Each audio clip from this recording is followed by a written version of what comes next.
Hey everybody, don't normally do video tutorials, so this is going to be a first for me. I've been recently given an order to replicate the size of an aircraft.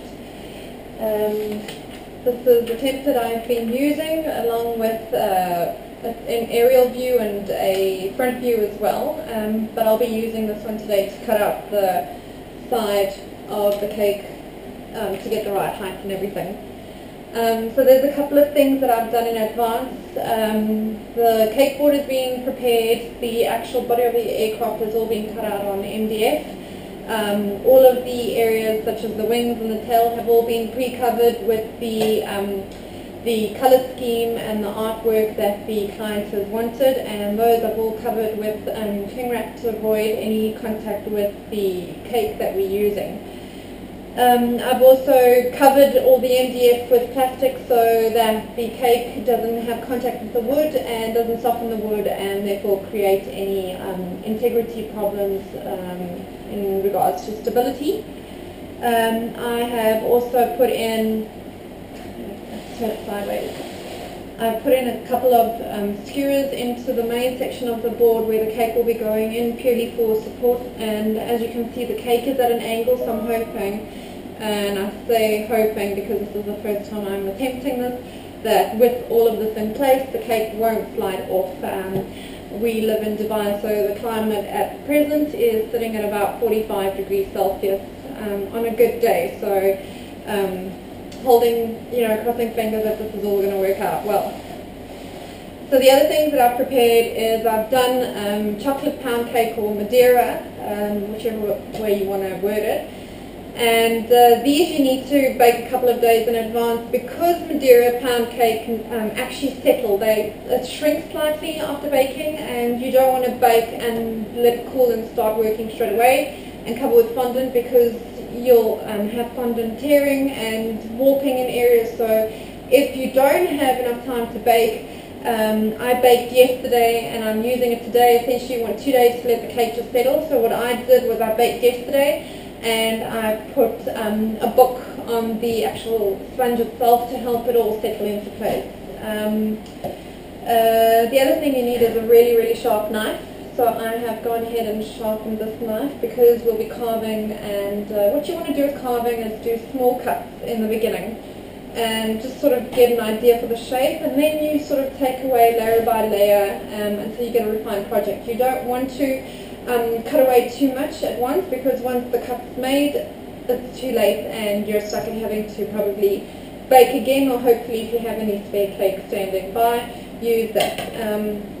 I have 2 cakes made, not that I'll be using both for the centerpiece of the aircraft, but because this cake needs to feed 40 people and for the cake to look realistic I couldn't add any extra cake to the wing area, so we'll be doing a couple of elements around the cake to help give more cake to feed the guests at the party. So I'm going to start going ahead and cutting. And what I'll also do is at some point of this video I'll put in what the realistic view is of the real aircraft, and then you can compare it to what the end result would be.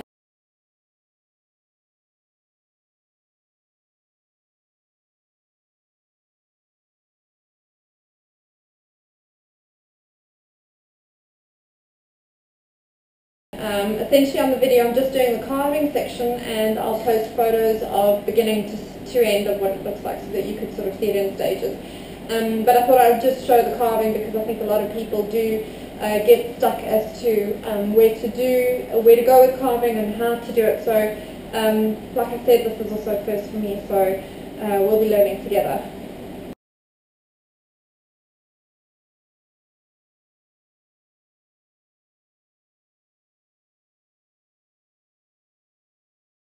So I'm probably going to be fast forwarding through the next bit because it is going to be taking a bit of time, and if there's any valuable information I will just put it in as a caption.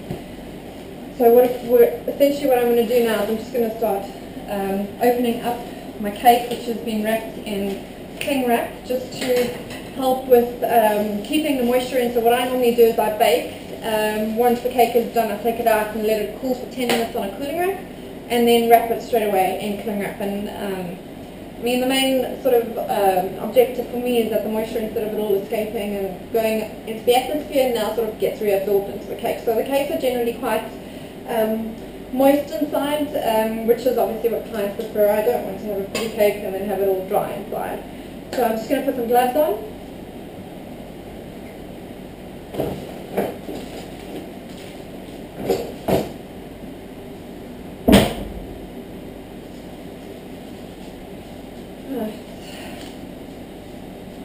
So what I'm going to start doing is I'm going to start sectioning this cake to sort of fit in this area of the board. Again, don't go too small, because once you've actually cut you've gone too far. So we'll just going to get a ruler to measure, just to make sure that we are cutting the right side.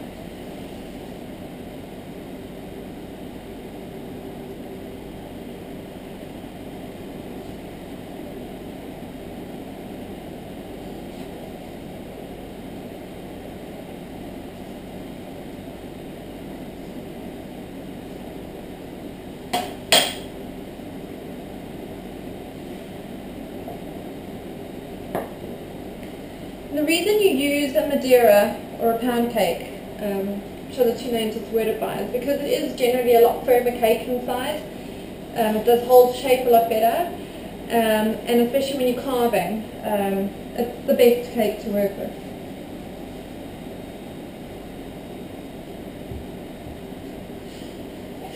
Just get my cake lifter.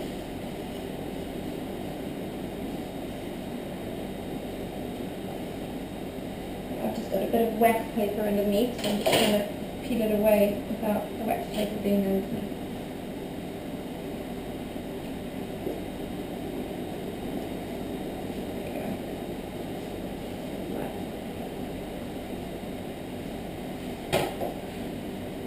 What I'm going to try and do is position it into place now.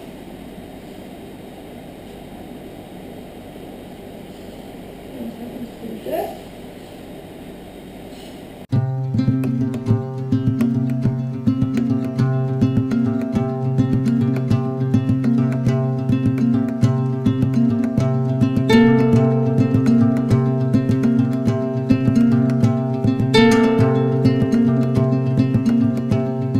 Stay in the shade until you reach the grave. Hide from yourself and see how you fade. You'll see how you fade.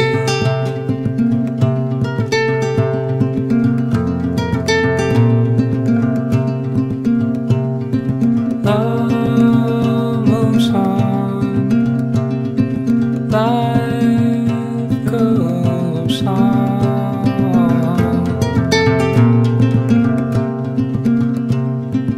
And when don't, you'll stand all alone.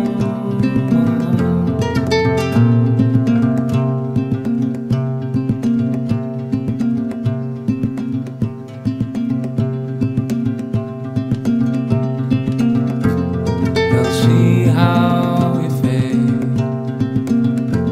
You'll see how you fade. See how you fade. Move on. You'll see how you fade. Move on. You'll see how you fade.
the dirt off of your hands,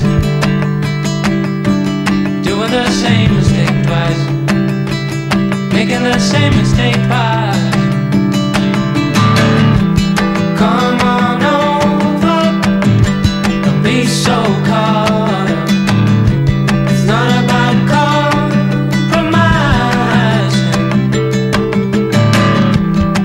I see problems down the line, I know they're not mine.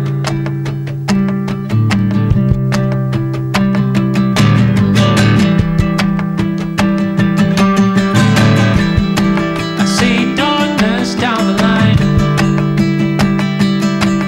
I know it's not fine.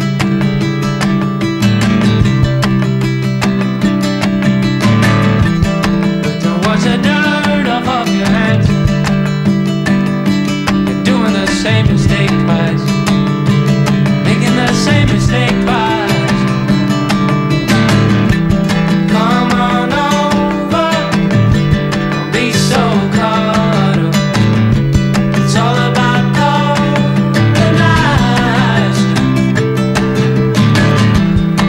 I see problems down the line, I know they're not mine.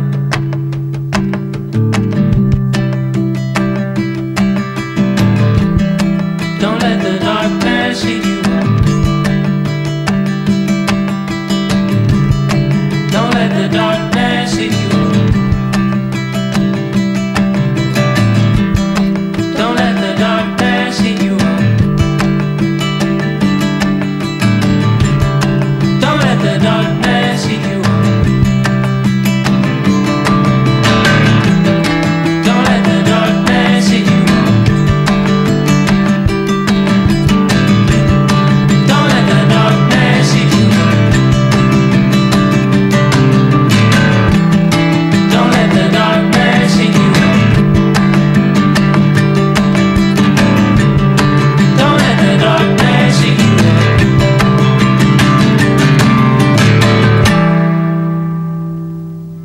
What's the point if you hate and kill for love? Kill for love. What's the point with a love makes you hate and kill for? You've got a heart on fire, it's bursting with desire. You've got a heart filled with passion, will you let it burn for hate or compassion? What's the point if you hate and kill for love? Kill for love. What's the point with a love makes you hate and kill for? What's the point if you hate and kill for love? What's the point with a love